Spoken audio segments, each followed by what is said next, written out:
friends. Welcome to Flosstube and Variety Show number 134.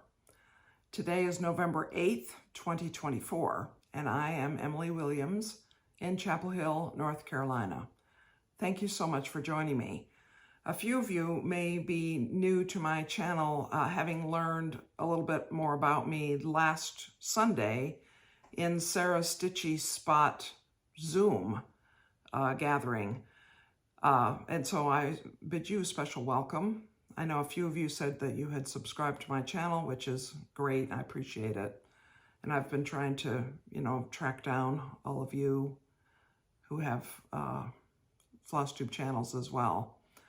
And let me just say, wasn't that a fun time last week with Sarah? She is a very generous person. She's generous with her attention, with her encouragement, with her enthusiasm. And I had a wonderful time meeting so many folks. And I say so many, but really it was about 11 of us, I think, maybe 12. And it was excellent. Very interesting to see what everybody was working on. And I'll have a few more things related to that toward a little bit later. But first of all, Flosstube means cross stitch, things having to do with embroidery floss. And variety show means something else. And we'll see in a few minutes, several minutes, what variety show has in store for us today. So first of all, and I stacked up these things in not too much of an order. So I'm going to show you Home is Where the Heart Is. This is a design by Leslie DeLooze that was, let me just mute my, my computer. There we go. That was one of the two designs that she created for our Schoolgirl Samplers of Western New York event last month. And I chose to do this house first, which is the 1822 house. And I just finished it, except I just realized that I have a waist knot that I haven't put in yet, but there it is. So in our kit for this event were what we needed, a piece of fabric that was big enough to do one of the houses. So there are two house pillows. And this, I just had it. Here it is. This little piece called Jane's Alphabet, which is a really nicely laid out and designed collection of letters from the fonts in the sampler, in the Jane Boyer sampler. And I, by the way, I'll put a picture up right here of that Jane Boyer sampler just for a moment, because it came up at the Zoom last weekend with Sarah, and I didn't finish it. I mean, I didn't have a picture handy. But anyway, this is that first little pillow, the 1822 version of the house. And you see there's this little gap down here. So in the kit came backing fabric and some chenille to go around the edge and some little charms to add there. So I'll select from those charms. I've laid this out in such a way that I think I can do the second pillow underneath there and then do the Jane sampler over here and probably still have a bit of fabric left over to do something else because, I have to. So anyway, that's a finish. I mean, it isn't a fully finished, but I'll probably try to finish that up soon. I really enjoyed stitching that. So last night I started Jane Greenoff. This is called, it's called a few different things. In this case, she calls it In Praise of the Needle Hussif. Another place she calls it Floral Hussif. I don't know how you say that. And so I'm showing you the pattern page that shows the two sides of it, front and back, because eventually you'll see that I'll have to stitch it in both directions. And so Leslie and I are both stitching ours on the same fabric, which is a full width, no, it's a yard, I don't know what it is. It's a big piece. A big enough piece of Dusty Road by Needle and Flax. And so you can see my little start there. So in the center of that flower is supposed to go some French knots, which I love making French knots, so I will do that. But I think because I use a hoop, I'm going to wait and do the French knots when I'm well away from this section. There's also back stitching in the pattern. And another thing that's I haven't done in some years is there are fractional stitches, 3/4 stitches, I guess you'd call them, and quarter stitches on a couple of these little insects and leaves and things like that, which I haven't done in a long time. And I used to say that I gave up stitching the patterns in the 80s and 90s because I had too much of all that. And I love samplers because they don't have it. But I think I'm definitely going to do everything as charted for this. And I'm using the DMCs that she calls for. And this is not something actually that's available, at least not now, to the general public. Jane Greenoff will be one of the presenters and will be teaching a workshop for the Mrs. Parkman's Academy of Needlework, i.e. Great British Sampler Weekend 2025 next year in Swindon, England, that I'm going to. Leslie and I are both taking this same class, and we're doing the project in a similar way. So I'll be, there's a lot of stitching still to come in this, and you'll see this a lot. But I did just get that started. I've shown you this several times recently.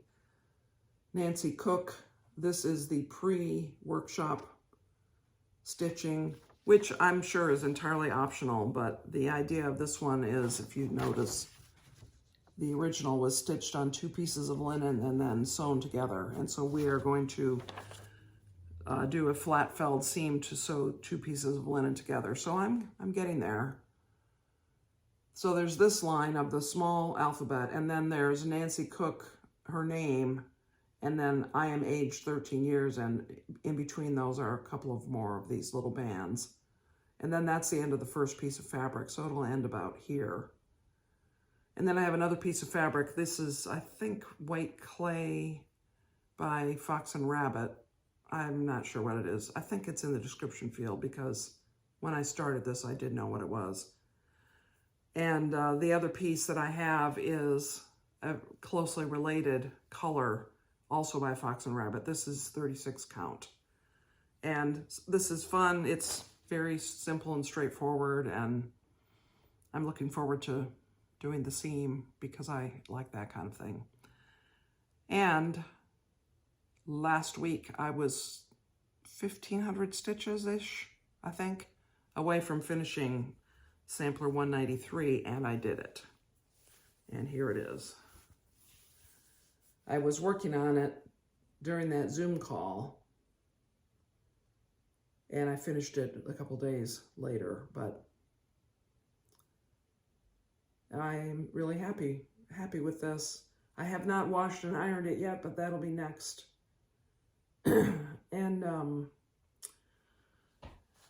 And I plan to make it into a pillow. So the design size itself is about 15.5 inches, edge to edge, and it's square. This is 16 count white Aida, and it's DMC 777, 2 threads over 1 Aida square. So I would probably like to get a 18-inch pillow form to put in here because that would make it nice and plump. Or alternatively, I might do a mattress finish with piping, both sides, and make it about this thick and get a piece of foam. But I'm not likely to do that. I might do one set of piping around it, and I haven't decided on the backing fabric, but we'll see. I have some cotton options, and of course, the World of Home Deck has a lot of good choices as well. So Sarah's Stitchy Spot, she puts each person in the spotlight and lets us talk about our stitching and things we want to show. And she was very kind as to mention that I have a Flosstube, which you are watching right now if you're watching this. And so she asked me to talk about my floss tube, which I did. And I also showed a few things that I'd finished. So this, as you know, I thought since I had them out, I thought I'd show them. I finished this pretty recently. I really do need to get this framed. I like it a lot. Blackbird, Mighty Oaks. And I did it on Fox and Rabbit 18 count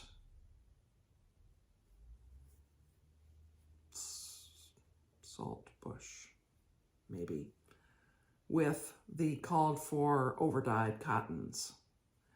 And I especially am glad that I had the overdyed cottons for the house, because I like the texture and the roof that gives. And the leaves, the smaller things, it isn't as important what threads you use. So, but I got them all because I wanted to. I also showed this. This was an early nativity sal. In fact, this was the first nativity sal. This is called The Nativity Scene, and it's by Stitchy Princess Black on Etsy. And there's some, this is not exactly how the pattern is, but it's good. It's fine. And I think I finished this last fall, so it's been about a year, and I have not made it into anything. I might just make it, mount it, pin it, and just stand it up on the piano. But I really like the stylized sort of folksy element to it, and those palm trees, the animals. So anyway, that was something that I know most of you haven't seen in a while. And another thing that you haven't seen in a while, and I forgot to look up when I finished this. This is Emily Kalwar, Hands Across the Sea. I think it was last year sometime that I finished this. And this is DMC, and this is 18 count baked clay by Fox and Rabbit, maybe. I don't remember. But anyway, it was really interesting and fun to stitch, and I should get it framed. I was attracted to it because of those ornate bands, as well as the turquoise or teal colored thread in it, which I thought at the time was kind of unusual. Maybe it isn't so unusual for 1890, but anyway, I did like stitching on it, and I like it. I would like to finish or get it hanging up somewhere. Anyway, that was that. So that's what I showed on that Zoom call. So one other thing I wanted to talk about with regard to cross stitch is, I'm going to bring this up several times in the next several videos, this is Hannah Green 1826, and this was the Hands Across the Sea Queen of the May from this year, 2024. It is a certain number of stitches. I can't tell you how many stitches because it doesn't have it here on the back. It's not small, but it's not gigantic either. Leslie and I are going to do this starting January 1st. We would love to have you join us at some time close to the start time. We'll get a hashtag figured out for it. There probably are other sales going on for this also, just because often some of these special Hands Across the Sea samplers, people start sales about them. But in particular, we wanted to invite you to join us to do it in 14 months from January 1st, 2025 through March 1st, 2026, because you will see here that Hannah completed it March 1st, 1826. So we will finish it 200 years after she did. That was our thought. I have broken it up into 14 sections, and I'm going to revisit that just to be sure it still makes sense to me. The 14 sections allow you to put in enough border to find your way around the sampler, but they don't start at the top and go all the way down or start at the bottom and go up.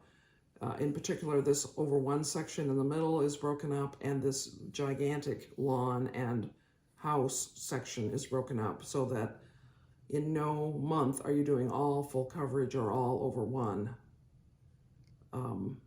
It's all mixed up. It will hopefully make it easier to finish. At least for me, that would be something that would make it easier for me to keep working on it. And I think 14 months is a reasonable time frame. So we would love to have you join us in this. This is, again, Hannah Green, 1826 by Hands Across the Sea. I think that is all the Flosstube part that I wanted to talk about. So I have a big stack at my elbow of something else, and it's going to be interesting to see how this works, just in terms of space. So, variety show.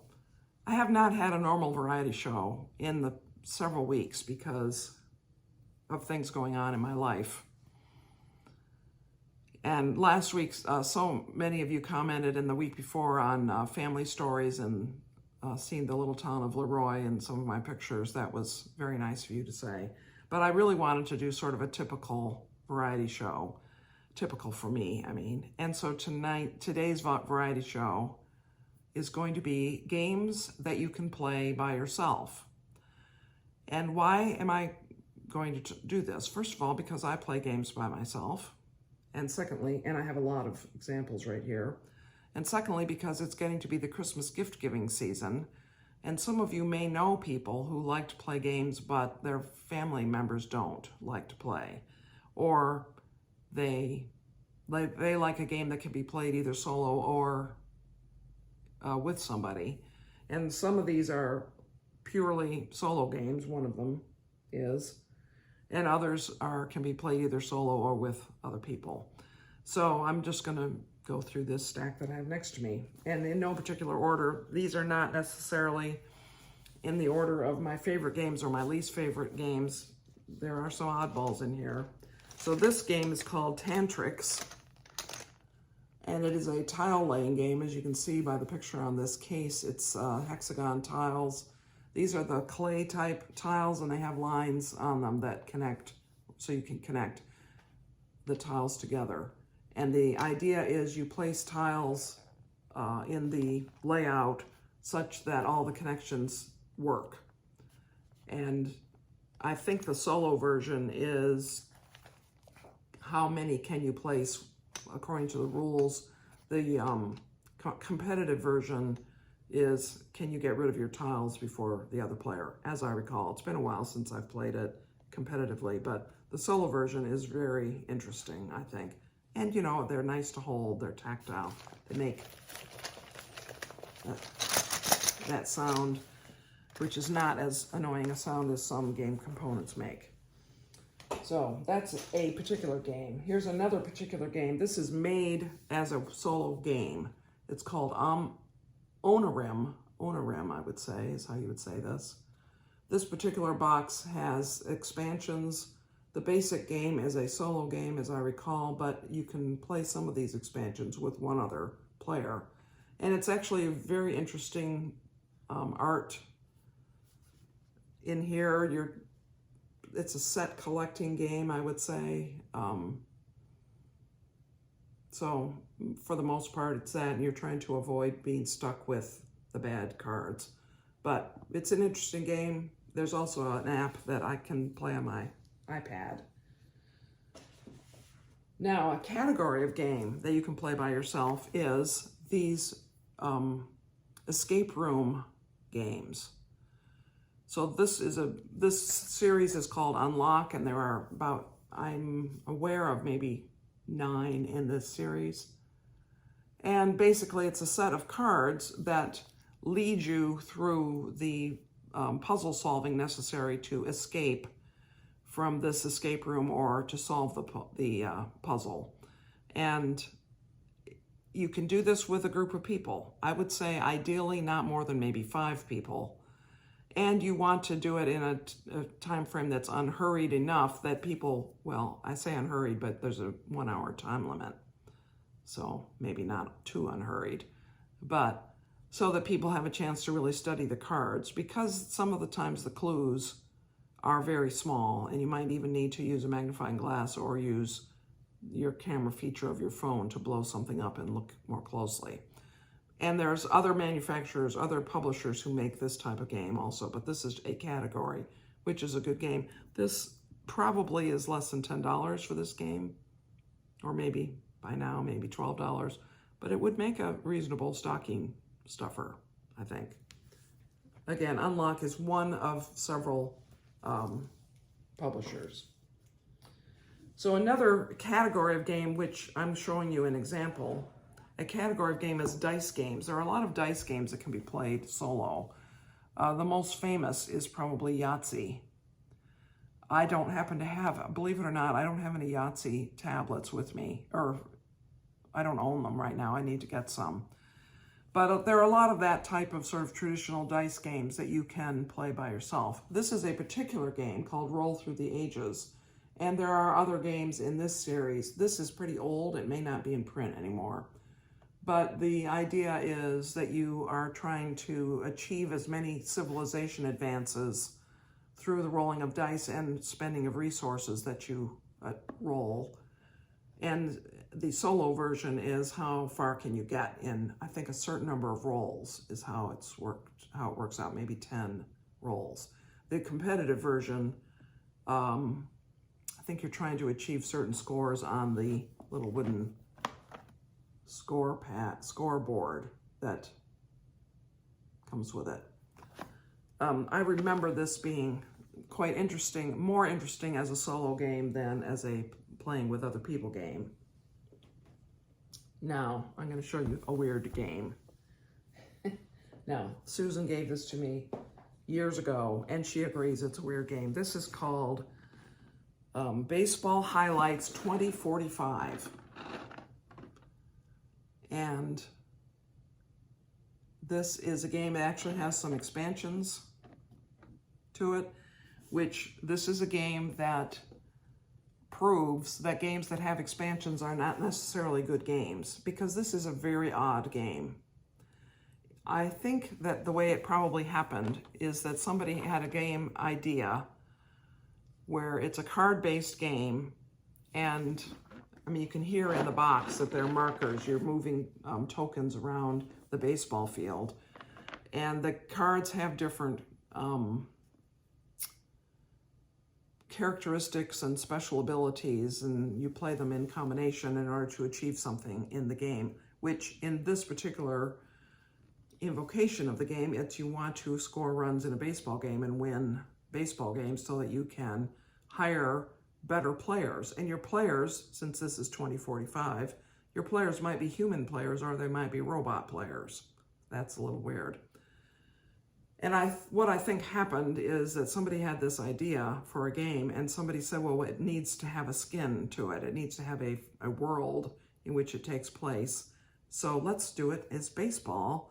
And so they did it, except it's not a very good representation of baseball. You run around the bases in a very strange way in terms of the game mechanic, in such a way that people who actually know and love baseball, which I am one of those people, find it odd. However, if you sort of pretend it's not baseball, pretend it's something else that's has a lot of terminology that's similar to baseball, but isn't baseball, it's kind of interesting.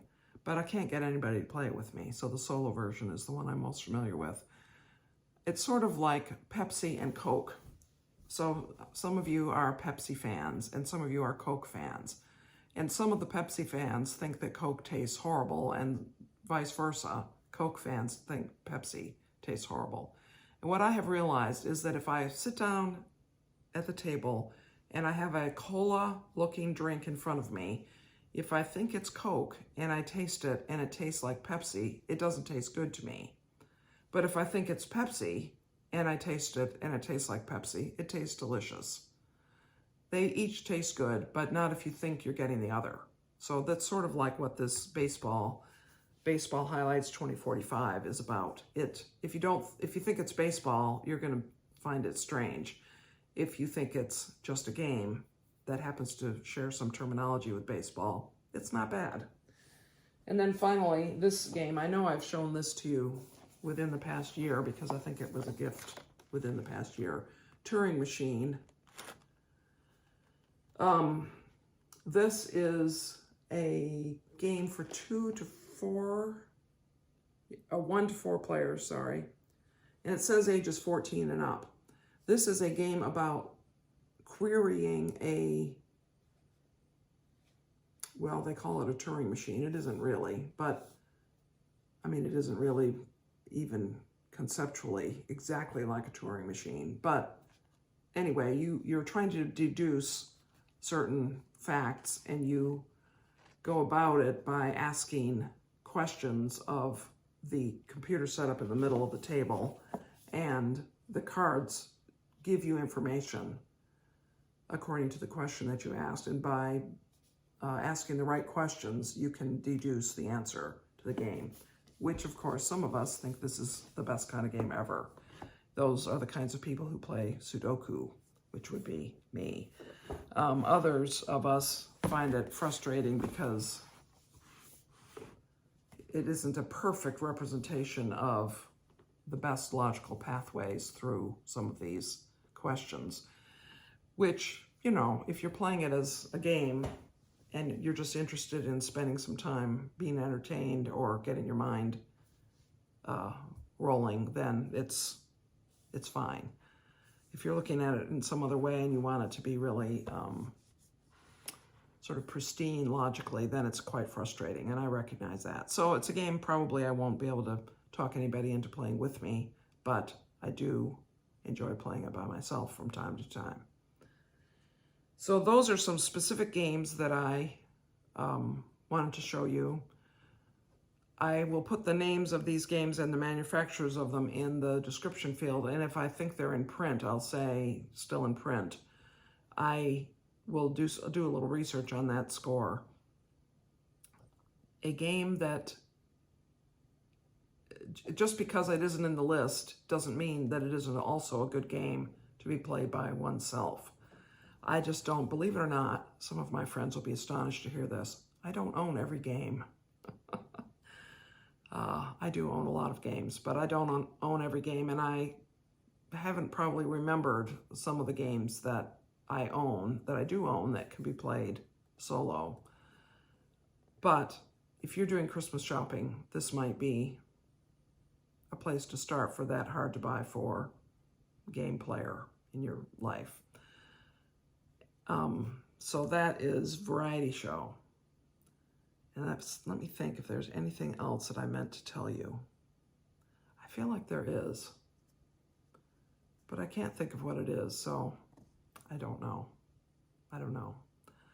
I believe that I will be making a video the next 2 Fridays. This is the 8th. Yes, I will not make a video the Friday after Thanksgiving, the day after Thanksgiving, which will be the 29th of November. I will make at least 1 video at the beginning of December, and I'm going to guess 2, the first 2 weeks in December. And then I probably won't be making any more until the new year, just because, you know, things get busy. And our friend Ann will probably be coming down, and we will have the table covered with games instead of cross stitch and that sort of thing. So there'll be a few more videos this year. Also, Cindy and I are going to make another Galloping Horse video soon, maybe next week. And so that will go up. It might go up on one of the weeks that this video, the Flosstube video, doesn't appear, or it might go up in the same week a Flosstube does appear. Don't know. Sort of depends on how that timing works out. So that is that. I so appreciate you watching. If you're new to this channel, thanks for finding me. Thanks for following whatever link brought you here. And I hope you found something of interest. I hope everybody did. And I hope that all of your stitching activities or your game playing or whatever you are doing this weekend and this coming week will be very satisfying to you and will bring you a lot of happiness and will be successful. So that's the end, and many blessings to you, friends.